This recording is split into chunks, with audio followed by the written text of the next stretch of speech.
જીવનમાં મનગમતી વ્યક્તિ આવી અથવા મનગમતી વ્યક્તિ જીવનમાંથી જતી રહી, બહુ મોટો પ્રશ્ન છે ને. દુનિયામાં 40% સુસાઇડ આના લીધે થાય છે.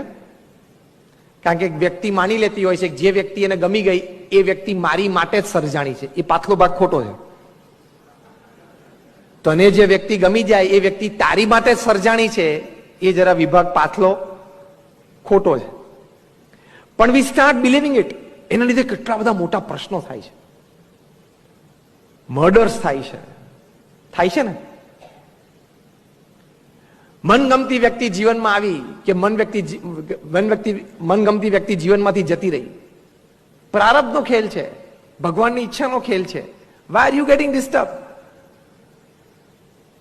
કોઈ પણ પરિસ્થિતિમાં આપણી માનસિક સ્થિરતા અને આંતરિક આનંદ, આ બે વસ્તુ ઉપર કોઈ પણ પ્રકારની ઈજા પહોંચવી જોઈએ નહીં.